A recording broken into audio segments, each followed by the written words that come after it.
think of empowerment, I think of someone or something that helps us to achieve something we may not have otherwise been able to achieve. I think of a stepping stone or a hand up, something that is placed in our path that opens a door or creates an opportunity. This can come from the help of another, a circumstance, or from within ourselves. This is my son Aaron. When he was 3, we were told that he was most likely autistic. We were told that he had a condition called apraxia of speech, which causes miscommunication between the brain and the muscles of the face that produce sound.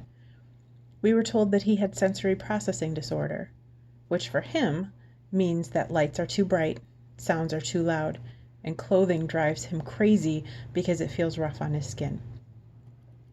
We were told that he had delays in executive function, which controls impulse control, working memory, the ability to plan, organize, and to pay attention.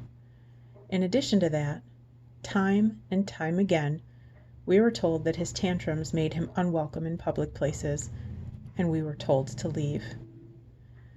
At this point in my life, I was a stay-at-home mother with no background in education. I had no idea what apraxia was, or what it meant to have a child with sensory processing disorder, let alone autism.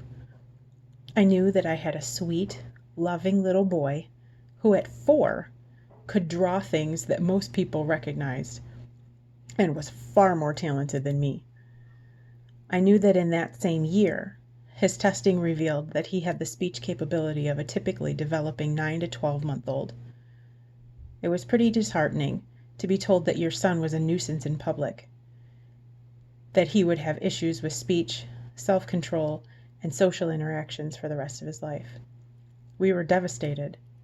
It was at this point in our lives that we met a team of teachers. These teachers came right into our house to work with Aaron, to teach him to speak and regulate his emotions. We worked with a special education teacher and a speech-language pathologist. Over the course of the next 3 years, he had several teachers that worked with him. When he went to kindergarten, his speech issues changed and he began to stutter. It became so severe that he couldn't get 2 words out without stuttering.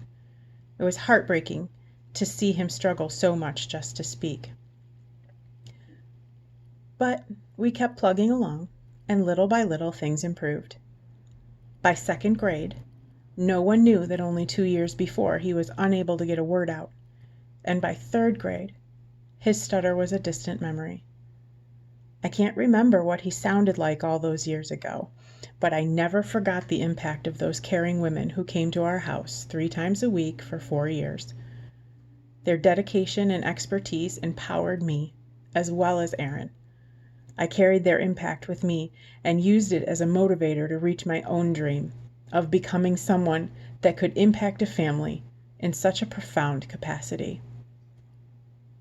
Fast forward 12 years. Aaron is still a little quirky, still a little uncomfortable in his skin, but he's also an honors student. This fall, he will be taking AP classes as a junior and is on track to start college as a sophomore. He hasn't had a tantrum in a decade.